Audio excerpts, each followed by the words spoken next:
muraho neza nanone bakunzi ba AL55 TV show, nizere ko ahantu muri mumeze neza.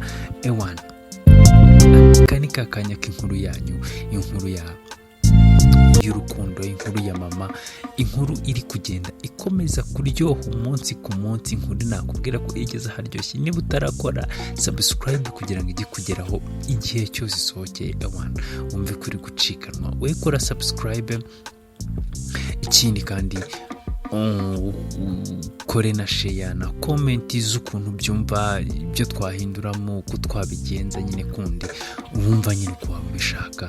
Ewana icyo nkubwira ko nuko ino nkuru igeze ahantu haryoshye, ubwashize twari twasoreje ahantu mama wa Nyambo ndetse na papa wa Nyambo bari guserera bagarutse ku bintu by'umwana wabo wapfuye, umwana uhora utera agahinda mama Nyambo, uhora utumarira nyine, ariko akaba nyine yaramaje gusimburwa na Jane. Nubwo Jane atari umwana wabo, ariko nyine yaramaje gusa naho aziba icyuho cy'awa mwana wabo wabuze. Rero hari havutse impagarara hagati mama wa Nyambo na papa wa Nyambo. Reka dukomeze akandi gace, ariko nkwibutse gukora subscribe kugira ngo n'ubutaha inkuru igisohoka ihite kugeraho mu bambere hagishyushye. Nuko rero twatangiye ahandi nyine n'ubundi bari gutongana.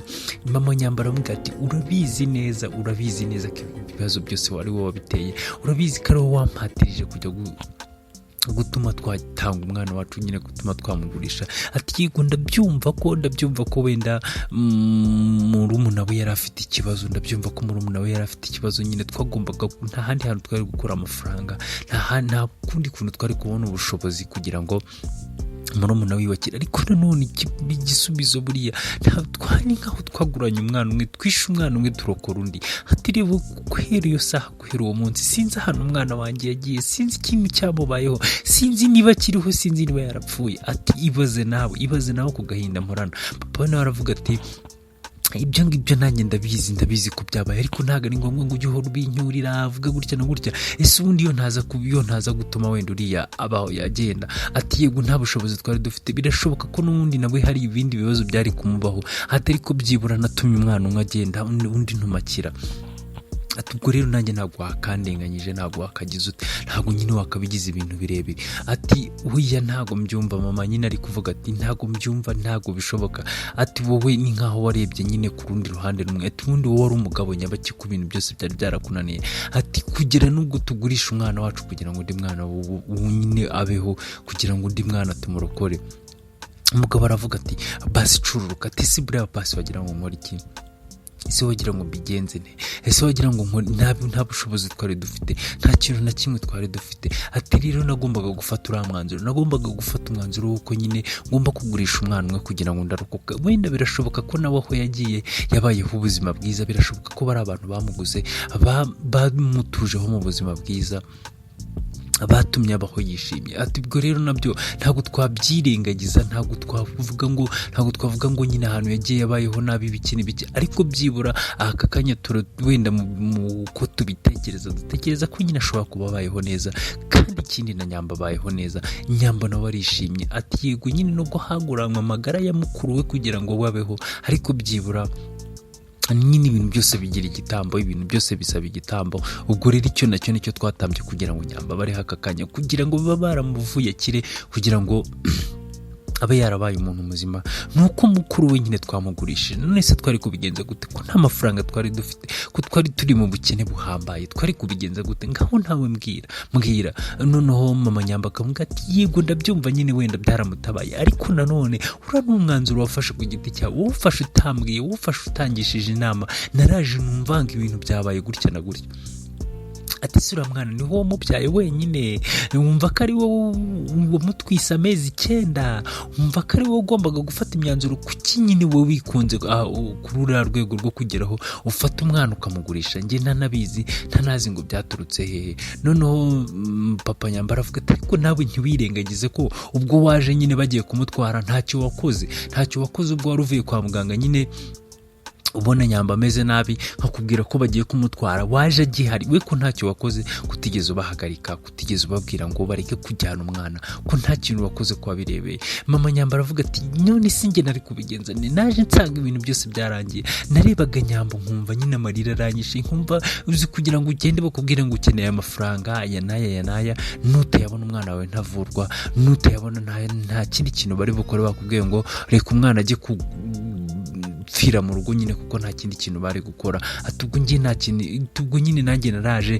ati mpita ngo mu byo mwari mwapanze. Ati ikintu cya mbere na mbere hariya narebaga nuko nyine Nyamba agiye kuba muzima, nuko nyine Nyamba nabona amafaranga yo kumuvuza. Ariko nyine rero aka kanya ninkubwira akababaro kanjye, ninkumva mbabaye, ntukajya ngo uvuge ngo ibiki n'ibiki ngo ninjye mbabaye gusa, njye nta kuntu ntababara, uriya yari umukobwa wanjye, ari imfura yanjye. Ati kugira ngo mubure nyine gutyo nze numva ngo byarangiye agiye kugurishwa. Ati mfite impamvu nyinshi, mfite impamvu zirenze 1000 zo kubabara. Ati ahubwo we sinzi impamvu butanyuma, sinzi impamvu bitakubabaza. Papa Nyamba aramuga ati huye nanjye birambabaza, yego nanjye birambabaza, uko kugira ngo ugere ku rwego rwo kugira ngo ugurishe umwana wawe kugira ngo ndavurwe, biba ari ibintu bikomeye. Ati rero nanjye birambabaza, ahubwo ikintu kiba gihari nuko ngerageza nkapfiramo, nkagerageza nyine amarira yanjye nkayahisha. Noneho Mama Nyamba aramuga ati yego nyine urayahisha gukura umugabo, ariko njye ntabwo ndi umugabo, njye ntabwo rero ubwo bushobozi bwawe mfite, ubwo bushobozi bwo kuvuga ngo ndabiceceka ndyumeho nigire nkaho nta kintu cyabaye kandi cyarabaye, ntabwo ubwo bushobozi bufite. None se niba nabufite wandenganya, ese wancira urubanza gutyo, ese wakumva ko nyine mba ndi kwiririsha, mba ndi kwigirisha nyine ukaza ukankiniraho? Ntabwo ibyo ngibyo ari wowe wabinkora.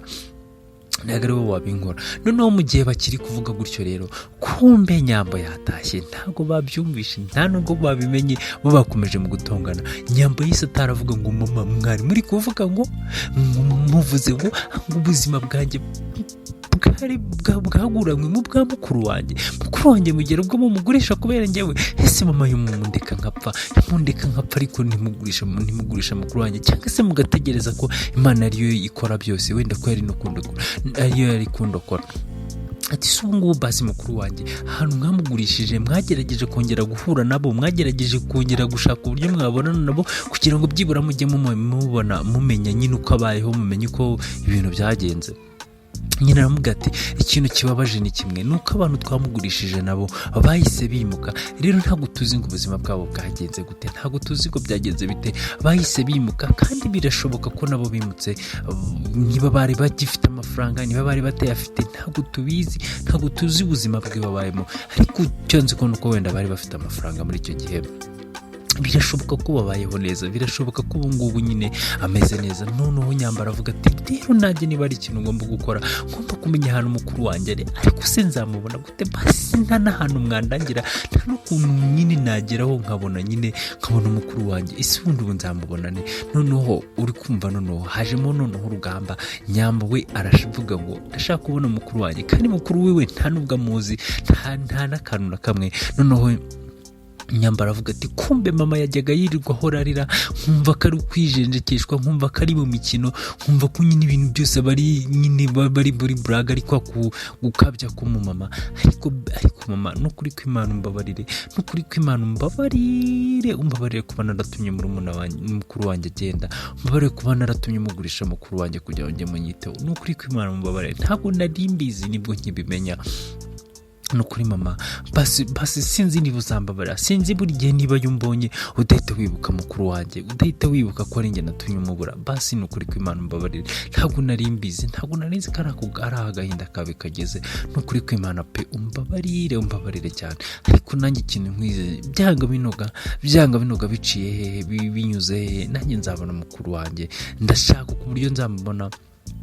Mama aramuga ati oya, ntabwo ari ngombwa, ntuzirirwa bigora kuko biragoye niba umaze kugera ahangaha ukaba ufite imyaka yose. Ntukeke ko natwe twari twicaye, nanjye naragerageje, nakoze ibishoboka byose, ariko ntabwo nigeze mbona. Cyane cyane ko abantu twamugurishije nabo bahise bagenda, kandi ntabwo bari abantu wenda tuziranye cyane, bari abantu bari gushaka umwana wo gufa, nyine bari barabuze urubyaro, bari gushaka umwana. Muri uku gushaka umwana rero niho baje nyine umuntu yaduhuje nabo baraza bagura umwana wacu baduha amafaranga. Ayo mafaranga rero niyo yatumye uvurwa. Wari ufite uburwayi bukomeye, wari ufite uburwayi kuko kwa muganga bari bavuze ko urwo gupfa nyine nta kindi kintu bakora mu gihe tutabonye ayo mafaranga. Rero ayo mafaranga yarabonetse tukujyana kukuvuza. Ayo mafaranga nyine amafaranga atumye ubaho n'aya mukuru wawe, n'ay'abantu baguze mukuru wawe. Ati ubwo rero niko ibintu byose byagenze, nuko nyine ibintu byose byagenze. Ahubwo nyine nuko nyine wenda mba mbabaye, mba ntameze neza, papa wawe akanyurira ngo ibiki n'ibiki ngo mba ndi kwiriza ngo ntabwo ari njye wabuze umwana we nyine. Ariko nawe ntabwo nawe yirengagiza ko iyo myanzuro yose yayifashe. Njye nkaza ngo mu bintu byose bamfatiranye n'agahinda kanjye, bamfatirana no kudatekereza nyine birangira mfashe umwana wanjye mugurisha mundi nyine ubwo nafashe umwana wanjye wari mukuru mugurishamo we kugira ngo byibura wowe muzima. Ariko nanjye wanyumva, yego na papa wamwumva, ariko ntabwo akwiye kuza ngo avuge ngo ndi kwiririsha. Azi ukuntu ibintu byose byagenze, azi ahantu ibintu byose byaturutse. Ntabwo yari wowe wakambwiye gutya, ntabwo ari wowe wakambwiye gutya nyine ngo aze ntunganye gutya mbwira ngo ndi kwiririsha cyangwa se ngo ndi kwigirisha gute. Ntabwo ari wowe n'ukuri wagakwiye kubinkora papa Nyambo, ntabwo ari wowe. Kandi urambabaje cyane pe, urambabaje, wumve ngo urambabaje. Ku rundi ruhande rero bahise batugarura kwa Nsabi nyine wa muhungu bamuzanye yagize mu rugo nyine neza. Niba sinzi niba mwibuka umuhungu twigeze kubona nyine twigeze kubonaho gatoya mu gace ka mbere. Ni wa muhungu nyine yaraje mu rugo baramusuba nyine bamwakiriye. Nyirakuru yishimye avuga ati umwana wanjye disi, ati yo ndabona warabyibushye, ndabona waravuyemo ibogari. Ariko nanjye ubumbana rega nta kuntu umuntu yava kuri njyewe, nta kuntu umwuzukuru wanjye, umuntu wese nakwavuye kuri njyewe. Reba na Nsaba ukuntu ameze, reba nawe rwose ewana umeze neza. Ndakubwiye ngo noneho ewana mfite abuzukuru beza, Mana ushimwe ko waramaye abuzukuru beza. Noneho ni wa muhungu aravuga ati hoye nyuguko, ariko se ntugakabye nawe, ntabwo ari ibintu byatanje, ntabwo birenze cyane. Ariko nyine byose mbikura kuri wowe wabyaye papa. Nyine tukaba tumeze gutya ewana umeze bo. Noneho nyina wabo nawe aravuga, nyine wabanza baravuga ati ariko siko numva muri kwirya cyane, mwe muzi wacu ukuntu twari tumeze. Ati se njyewe ubundi umbona ute? Urabona ngiye noroshye ku buryo waza avuga ngo ubwiza bwose ngo mwabukuye iwanyu. Reka natwe wacu turi beza, ntimukaze muvuga ngo byose byavuye iwanyu ngo muze mwitake, natwe wacu turi beza. Ati kuko iyo ntaza kuba mwiza papa wanyu se ari kunyemera wapi? Ati ikibazo abantu bose yaciyeho akaza gushaka njyewe, nuko nyine nari ikibasumba, nuko ntane ari gukura umukobwa umeze nkanjye. Noneho Nsabahita mbwatira ati mama uri mwiza rata, uri n'icyuki rero n'abantu b'iwanyu mubona ari nabo beza kuruta abo kwa papa. Ati nyogoko nturakare, ariko abo kwa mama nabo ni beza utabitinda. Noneho nyine ubwo bari kuganira nyine noneho umuhungu mama aravuga ati se mwana wanjye tugukorera iki nyine. Noneho wa muhungu aravuga ati iki kintu cya mbere ndashaka hari umuhungu w'inshuti yanjye nyine ndashaka kubanza kujya kumureba. Twari tumaze igihe tutamenyana tutavugana, twavuganye ko rero nkigera hano nzajya kumureba. Ati ndashaka kubanza gutwaraho gatoya nkanaruhukamo nkajya kumureba, ndagaruka ibintu byose bimeze neza. Ubwo rero uwo muhungu yafashe imodoka aragenda ajya gutembera. Ku rundi ruhande batugariye mu muhanda nyine. Ya ndwara ya Jane ikomeje kugenda izamukamo. Yari ari mu muhanda nyine bya bindi byiwe nyine byo guta umutwe nyine, ibintu nk'ibyo nyine, bya bibazo byo mu mutwe byagarutse. Ari mu muhanda nyine yicaye hasi nyine ahantu nyine ari kwikinira ya mikino nyine y'abantu nyine bafite ubumuga bwo mu mutwe nyine, nta kintu bimubwiye. Wari mu muhanda batweretse nyine wa muhungu nyine wo uwo kwa Nsabi atwaye imodoka ariko ari kureba muri fone mu kugera kuri wa mukobwa Jane hano yicaye neza yagaruye amaso agiye kumugonga, ahita avuza amahoni, arangije mu kuvuza amahoni ahita afunga na feri. Noneho byabaye nkaho Jane yikangamo, ahita ahaguruka. Mu guhaguruka sinzi ikintu cyamuteze, ahita yikubita hasi. Mu kwikubita hasi rero wa muhungu yahise asohoka n'imbaraga nyinshi, ahita amuvuga ati ubaye iki, bimeze bite? Ariko ntago azi umuntu ari kubwira, ntago azi n'ikibazo afite.